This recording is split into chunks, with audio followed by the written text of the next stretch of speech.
اپنی تھیولوجی کو پیش کرتے ہیں تاکہ اس کے پیچھے جو بھی وہ سچائی کو پیش کر رہے ہیں کوئی نہ کوئی اس کے ساتھ ہسٹری جڑی ہو، کوئی نہ کوئی اس کے ساتھ سچائی جڑی ہو، تو اس کے لیے ہم خداوند کے نام کو عزت اور جلال دیتے ہیں۔ آگے بڑھیں گے اور ریورنڈ طارق وارث صاحب سے جانیں گے۔ طارق صاحب، یہاں پہ دوسری آیت میں ذکر کیا گیا ہے یہ پہلی اس نویسی سوریا کے حاکم کورینیوس کے عہد میں ہوئی۔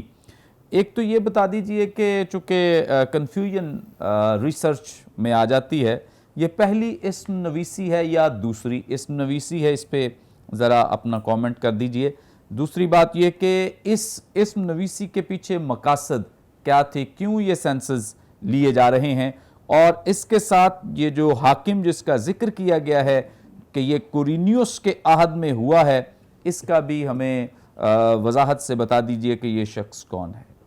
اس میں پاسٹر منور صاحب، جیسا کہ مجھ سے پہلے پادری وسیم اللہ کھوکھر صاحب نے کافی تفصیل سے ذکر کیا، جو رومی کیاسرا تھے ان کا، رومن سیزرز کا انہوں نے ذکر کیا، تو اس اقتباس میں دوسرے باب کی پہلی آیت میں جس رومن سیزر یا رومی کیسر کا ہمیں ذکر ملتا ہے اس کا نام ہے اوگسطس۔ جو کیسر اوگسطس تھا یہ رومی سلطنت کی تاریخ کے نامور ترین، با اثر ترین اور طویل ترین حکومت کرنے والے کیاسرا میں سے ایک تھا۔ اس نے 30 قبل از مسیح سے 14 مسیح تک بادشاہی کی، تو یہ تقریباً 44 سال کا عرصہ بنتا ہے۔ وقت کا یہ ایک بہت لمبا عرصہ ہے جس میں یہ شخص حکمران رہا، اور لوکا جب بیان کرتے ہیں دوسری آیت میں کہ یہ پہلی اسم نویسی سوریا کے حاکم کورینیوس کے عہد میں ہوئی، تو غالباً وہ یہاں پر ذکر کر رہے ہیں کیسر اوگسطس کا، کہ اس کے حکم کے مطابق یہ پہلی اسم نویسی تھی۔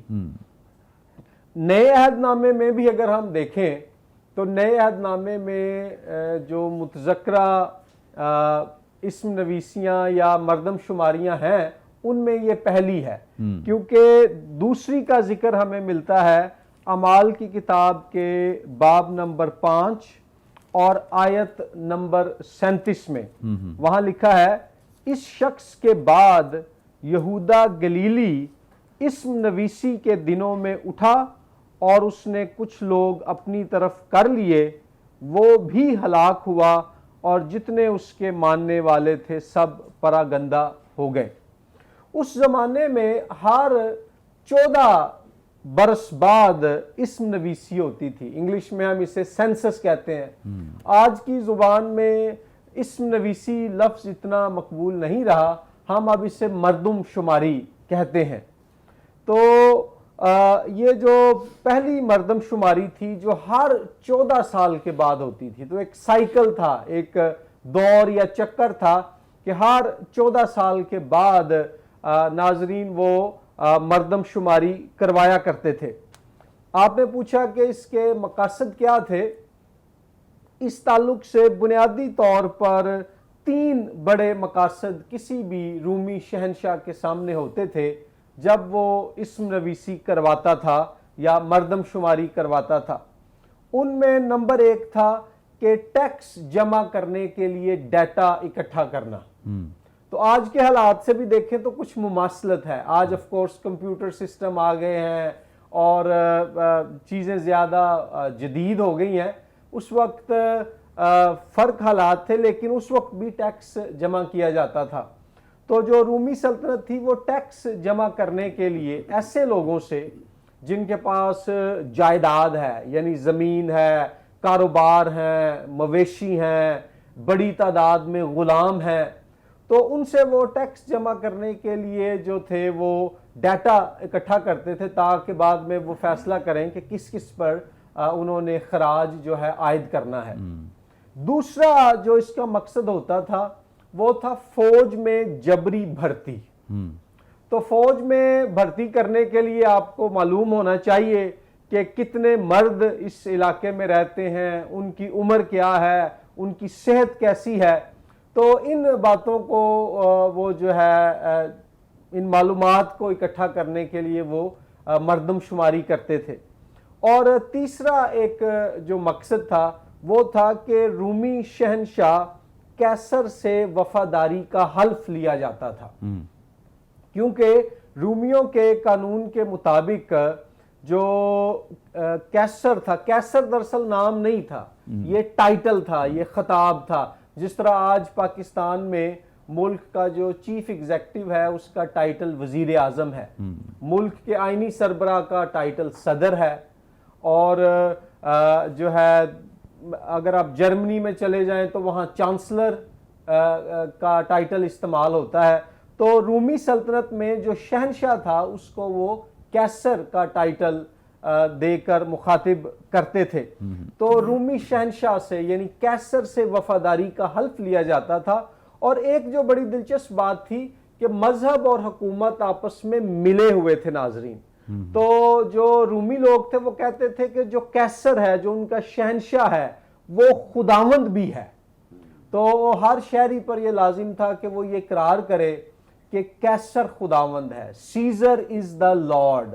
یونانی میں اس کو کیریوس کہتے ہیں کہ وہ جو سیزر ہے وہ کیریوس ہے. اور اسی وجہ سے مسیحیوں کو ستایا جاتا تھا, کیونکہ مسیح لوگ کہتے تھے کہ کیسر خداوند نہیں ہے, یسوع ناصری خداوند ہے. تو جو یہودی لوگ تھے ان کو فوج میں جبری بھرتی سے بھی استثناء حاصل تھا, ان کو کیسر کو خداوند ماننے سے بھی رعایت حاصل تھی. ایک اور بات اسم نویسی کے تعلق سے یہ ہے کہ یہاں لکھا ہے کہ دوسرے باب کی پہلی آیت میں کہ ساری دنیا کے لوگوں کے نام لکھے جائیں. تو یہاں پر دو باتیں ہمیں ذہن میں رکھنی ہوں گی. پہلی بات ناظرین یہ ہے کہ ساری دنیا سے یہاں مراد ہے ساری رومی دنیا, یعنی کہ دنیا کے وہ علاقے جہاں پر رومی سلطنت کا راج, اختیار اور غلبہ ہے. دوسری بات پاسٹر منور یہاں بڑی اہم ہے کہ رومی لوگ کہتے تھے کہ اصل دنیا وہی ہے. وہ کہتے تھے کہ we are the only civilized world, ہم صرف مہذب دنیا ہے, اصل دنیا ہم ہیں, باقی جو ہیں وہ سارے وحشی ہیں, وہ اجاڈ ہیں, وہ گنوار ہیں. سو جب وہ لکھا ہے نا کہ ساری دنیا کے نام لکھے جائیں, تو اس کا مطلب ہے رومی سلطنت کے لوگوں کے نام لکھے جائیں, کیونکہ دنیا تو وہ ہے, باقی تو جانور ہیں, وہ تو حیوان ہیں, وہ تو اجاڈ, گنوار, جاہل اور کم عقل لوگ ہیں. تو وہ زمانہ جو تھا اس میں یونانیوں کا دوسروں کے بارے میں یہی خیال تھا. آپ نے بات کی سوریا کے حاکم کورینیوس کے بارے میں, تو یہاں میں یہ بھی عرض کرتا چلا جاؤں کہ جو سوریا کا علاقہ ہے آج کے زمانے میں یہ جدید شام ہے, اس کو انگلش میں سیریا کہتے ہیں, تو شام کا علاقہ ہے. اور جو کورینیوس تھا یہ پہلے سوریا کا ایک فوجی لیڈر تھا, ملٹری لیڈر تھا, اسے کیسر نے مقرر کیا تھا, اور بعد میں پھر اس کا یہ پولیٹیکل لیڈر یا سیاسی حکمران, گورنر بھی بنا. اور سوریا کا ذکر اس لیے یہاں کیا جا رہا ہے کیونکہ رومی جو حکمران تھے انہوں نے اپنی سلطنت کو مختلف صوبوں میں بانٹا ہوا تھا, پھر ہر صوبے کے آگے اپنے شہر اور گاؤں ہوتے تھے. تو جو یہودیہ کا علاقہ تھا ملک اسرائیل میں, جس کے شہر بیت لحم میں خداوند یسوع مسیح کی پیدائش ہوئی, تو یہودیہ کا علاقہ جو تھا وہ سوریا کے ماتحت آتا تھا, اور سوریا کا جو حکمران تھا وہ کورینیوس تھا. اور اس میں اینڈ پہ میں یہ بھی بتاتا چلوں کہ جب یہاں لکھا ہے آیت نمبر 3 میں کہ اسم نویسی یعنی مردم شماری میں سب لوگوں کے نام لکھے جائیں, تو سب لوگوں سے یہاں مراد ہے وہ مرد جو جن کے پاس ٹیکس دینے کی اہلیت ہو. عورتوں کو تو اس قدر وہ کمتر سمجھتے تھے کہ ان کو وہ مردم شماری میں گنتے ہی نہیں تھے. بچے ویسے ہی وہ اس کے اہل نہیں تصور کیے جاتے تھے, اور اس کے علاوہ اگر کوئی غریب ہے, غلام ہے, تو خاص طور پر اگر غلام ہے تو غلام کو تو وہ انسان نہیں سمجھتے تھے, وہ سمجھتے تھے کہ یہ جائیداد ہے. ایون آپ 200-300 سال پیچھے چلے جائیں, جب امریکہ میں غلامی کا دور تھا تو وہ جب غلاموں کا ریکارڈ رکھا کرتے تھے تو ان کے نام نہیں لکھتے تھے، نمبر لکھتے تھے، Ghulam number 1، Ghulam number 2، Ghulam number 3، کیونکہ ان کے نزدیک غلام انسان نہیں ہوتا تھا، وہ جائیداد ہوتا تھا۔ اور سب لوگوں کے نام، یعنی رومی دنیا کے وہ لوگ، وہ مرد جن کے پاس دولت ہے، زمین ہے، مویشی ہیں، ان کا ڈیٹا اکٹھا کرو، ان سے کیسر کے حق میں وفاداری کا حلف لو، اور ان میں سے جو صحت مند ہے اس کو فوج میں بھرتی کرو۔ لاسٹ پوائنٹ یہ ہے کہ میرا خیال ہے یہاں دیکھیں جس طرح رومی شہنشاہ کیسر جو خداوند کہلاتا ہے لوگوں کے نام لکھ رہا ہے۔ ایک روحانی چیلنج جو ہمارے سامنے ہے وہ یہ ہے کہ یہوہ خدا جو حقیقی خداوند ہے، کیا ہم یسوع مسیح کے نام پر ایمان لا کر اس کی کتاب میں اپنا نام لکھوا چکے ہیں یا نہیں؟ اور یسوع مسیح اس لیے آیا تاکہ اس کے وسیلے سے خدا کی جو کتاب حیات ہے اس میں ہمارے نام لکھے جائیں، اور اس کے لیے توبہ کرنا اور اس پر ایمان لانا لازمی ہے۔ تھینک یو سو مچ۔ بڑی خوبصورت جو اطلاق کیا گیا ہے اینڈ پر طارق صاحب کی طرف سے کہ یقیناً یہ جو اسم نویسی ہے اور آج کل جس کا نام ہم مردم شماری لیتے ہیں، حقیقی اور جو روحانی مردم شماری ہے وہ یہی ہے کہ ہمارے نام جو ہیں وہ کتاب حیات میں لکھے گئے ہیں یا نہیں لکھے گئے۔ اور طارق صاحب وہاں پہ تو کسی طرح کا کوئی امتیاز نہیں ہے، نہ کسی گورے کا، نہ کالے کا، نہ کسی ان پڑھ کا، نہ پڑھے لکھے کا، نہ مرد کا، نہ خاتون کا۔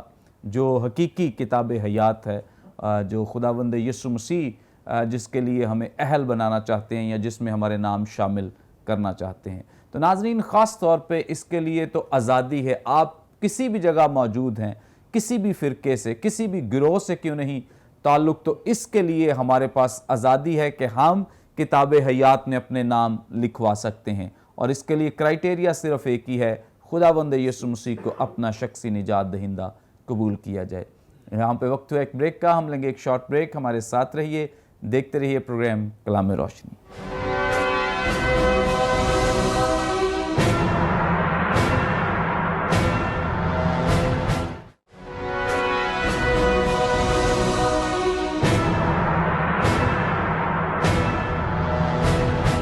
ویلکم بیک ناظرین، آپ دیکھ رہے ہیں پروگرام کلام روشنی۔ بریک پر جانے سے پہلے طارق وارث صاحب بڑی خوبصورت باتیں ہمارے ساتھ شیئر کر رہے تھے، اور آگے بڑھیں گے ریورنڈ وسیم اللہ کھوکھر صاحب سے بھی ہم جانیں گے ایک بڑا اہم کویسچن۔ سر، آپ ہماری رہنمائی فرمائیں، چوتھی آیت میں ذکر ہے گلیل کا، ناصرت کا، بیت لحم کا۔ اب ان تمام ایریاز میں سے، علاقوں میں سے بیت لحم ہی کو کیوں چنا گیا ہے کہ وہاں پر خداوند یسوع مسیح کی پیدائش ہو؟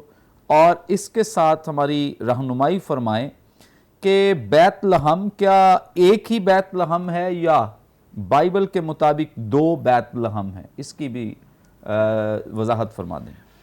بھائی صاحب تھینک یو ویری مچ۔ جیسے میں نے پچھلے سوال کا جواب دیتے ہوئے بتایا تھا کہ مقدس لوکا کی حتی المکان کوشش یہ ہوتی ہے کہ وہ کسی بھی واقعے کو اس سنیریو کا حصہ بنا دیں، اور یہ اس میں بہت کامیابی سے مقدس لوکا جو ہے اس میں جا رہے ہیں۔ اور یہاں پر مقدس لوکا نے جو اس وقت کا جغرافیہ ہے اس کو فوکس کر لیا ہے، کیونکہ اس نے پہلے بتایا کہ گلیل کیا ہے، پھر اس کے بعد یہودیہ کیا ہے، پھر ناصرت کیا ہے، پھر بیت لحم کیا ہے۔ یہ ساری چیزیں جو ہیں بتا کے اس نقشے کو پیش کر دیا ہے جو اس وقت کا نقشہ تھا جب خداوند یسوع مسیح کی پیدائش ہونا تھی۔ اب اس کو دیکھتے ہیں، یہاں لکھا ہوا ہے چوتھی آیت میں کہ پس یوسف بھی گلیل کے شہر ناصرت سے داؤد کے شہر بیت لحم کو گیا جو یہودیہ میں ہے۔ اب یہاں جیوگرافیکل جو سیٹنگ ہے وہ دیکھیں کیا ہے۔ اگر اس کو دنیا کے جغرافیہ کے مطابق لکھا جائے، کیونکہ یہ جغرافیہ جو ہے یہ اوپر سے آ رہا ہے، زمین کا جغرافیہ جو ہے یہ اوپر سیٹلائٹ پہ ہے، اوپر ہے کہیں جو ڈیوائن سیٹلائٹ ہے وہاں پر یہ محفوظ ہے، یہ جو جغرافیہ ہے۔ اب جو ہیونلی گوگل میپ ہے وہ یہ کہہ رہا ہے کہ گلیل کے شہر ناصرت، اور اس کے بعد جو سسٹم بنتا ہے وہ بنے گا